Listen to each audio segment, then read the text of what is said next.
Kasus pembunuhan Faizah Soraya 42 di Medan kembali memunculkan sorotan setelah keluarga korban mengungkap tabiat suaminya, Alham Mumala Siagian.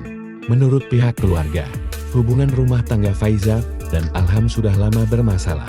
Alham disebut pernah ketahuan selingkuh, meminta cerai, dan sudah pisah ranjang dengan korban sebelum peristiwa pembunuhan terjadi. Namun korban menolak bercerai, meski keduanya tetap tidak lagi tidur satu kamar. Faizah ditemukan tewas bersimbah darah di rumah mereka di Jalan Dwi Kora, Medan Sunggal, pada Rabu 10 November 2025. Ia diduga ditusuk sekitar 20 kali menggunakan pisau dapur.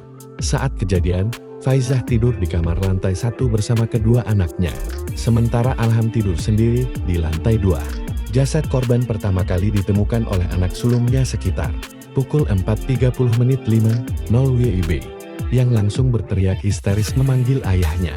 Menurut keterangan kepala lingkungan setempat, sebelum kejadian Faizah sempat memarahi anak pertamanya.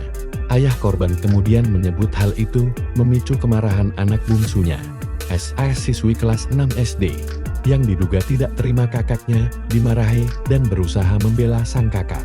Versi ini menyebutkan, SAS memegang pisau saat kejadian, dan kini telah diamankan oleh Polrestabes Medan untuk pemeriksaan lebih lanjut.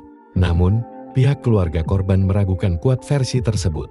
Mereka menilai motif pembunuhan tidak masuk akal, mengingat usia SAS yang masih 12 tahun, serta jumlah luka tusukan yang cukup banyak. Keluarga juga mempertanyakan kronologi kejadian, termasuk dugaan bahwa semua keterangan ayah korban hanyalah alibi.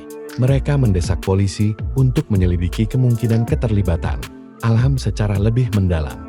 Sementara itu, tetangga mengenal hubungan Faizah dengan anak-anaknya sangat dekat dan penuh kasih. Hal ini semakin menambah tanda tanya publik atas tragedi tersebut.